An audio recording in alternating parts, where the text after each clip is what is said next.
Hello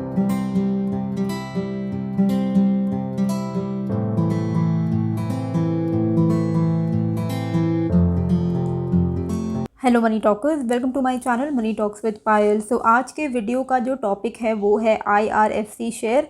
IRFC share को लेके इस वीडियो में हम कवर करने वाले हैं, क्योंकि इंडियन रेलवे फाइनेंस कॉरपोरेशन ये जो कंपनी है, इसके IPO को लिस्ट हुए हुए अब ऑलमोस्ट 2 साल होने वाले हैं। जनवरी 2023 में 2 साल हो जाएंगे। एंड इनके जो इन्वेस्टर्स हैं वो काफ़ी परेशान हैं, क्योंकि पिछले 2 सालों में इसका जो शेयर है वो 20 रुपीज़ से लेके 26 रुपीज़ के बीच में ही घूम रहा है। तो ऐसे में इन्वेस्टर्स भी फ्रस्ट्रेट हो जाते हैं पेशेंस रख के कि ये शेयर का प्राइस जो है कब बढ़ेगा।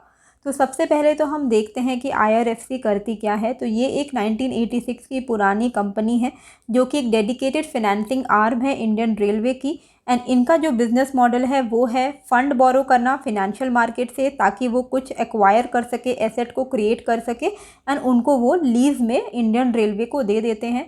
और इनकी जो मेन इनकम होती है वो होती है इंटरेस्ट के थ्रू, क्योंकि वो जो लीज़ में देते हैं वहाँ से इनकी इंटरेस्ट इनकम होती है।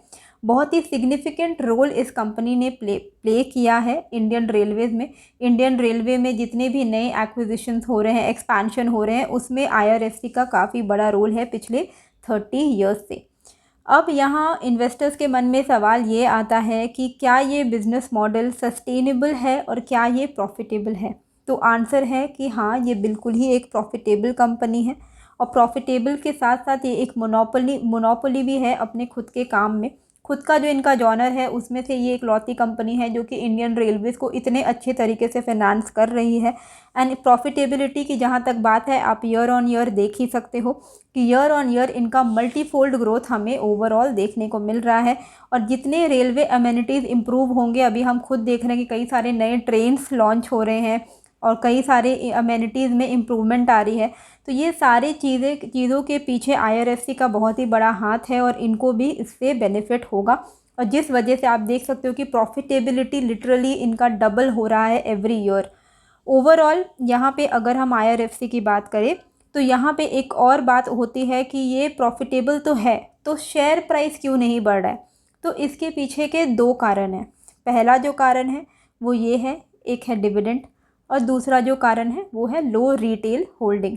तो डिविडेंड की जहाँ तक बात है, जब कोई कंपनी डिविडेंड पेइंग कंपनी हो जाती है, स्पेशली अगर वो PSU है, पब्लिक सेक्टर यूनिट है, तो वो जो कंपनी की जो प्रॉफिटेबिलिटी है वो अपने प्रॉफिट्स को डिविडेंड के थ्रू अपने इन्वेस्टर्स को बांट देती है, जिस वजह से शेयर का प्राइस बार बार डिविडेंड में एडजस्ट होते जाता है।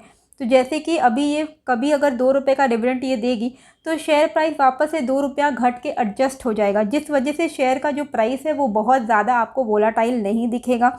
और डिविडेंड यील्ड जो है इस कंपनी की वो 5.91% की है। ओवरऑल वैल्यूएशन आप खुद स्क्रीन पे देख सकते हो, इसकी जो वैल्यूएशन है काफ़ी अंडर वैल्यूड शेयर है। 5 का इसका प्राइस टू अर्निंग रेशियो है। एंड हर साल इसने, जब से ये लिस्ट हुई है, हर बार इसने 10%, 7%, 6% का डिविडेंड दिया है। एंड अभी भी 11 नवंबर को ये अपना डिविडेंड डिक्लेयर करने वाली है।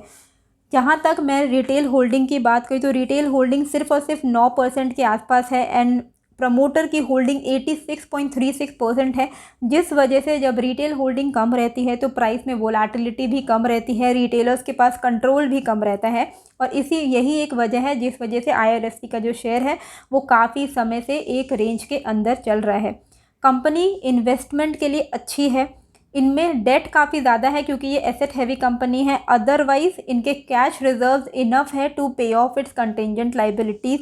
कहीं जाने वाली कंपनी नहीं है। खुद का इन्होंने रेवेन्यू 3 साल में ग्रो किया है 28.73% से। अब क्वेश्चन आता है कि प्राइस बढ़ेगा कब। तो देखिए 20 से 26 रुपये के बीच में इसका रेंज चल रहा है। जब तक या तो ये 20 को नीचे की तरफ से तोड़े डेली क्लोजिंग पे, या ये 26 को ऊपर की तरफ से डेली क्लोजिंग पे तोड़े, तभी जाके शेयर के प्राइस में एक आपको बड़ा मूवमेंट देखने को मिलेगा। तब तक ये 20 से लेके 26 के बीच में ही कंसोलिडेट होते रहेगी। और क्योंकि ये एक डिविडेंड पेइंग कंपनी है और ये कंसोलिडेटिंग हो रही है, इसीलिए इसमें लॉन्ग टर्म में ही आपको फ़ायदा होगा। अगर आप सोच रहे हो कि शॉर्ट टर्म में आपको यहाँ मिल जाए रिटर्न, तो वो थोड़ा मुश्किल है। क्या ये सही समय है IRFC बाई करने का? तो अगर आप इन्वेस्टर हो तो कोई भी समय सही होता है अगर कंपनी अच्छी है, और ये कंपनी अच्छी है, बहुत बहुत सॉलिड कंपनी नहीं है, अच्छी कंपनी है, जिसको हम बोल सकते हैं, इसको आप रख सकते हो as a defensive stock dividend के लिए।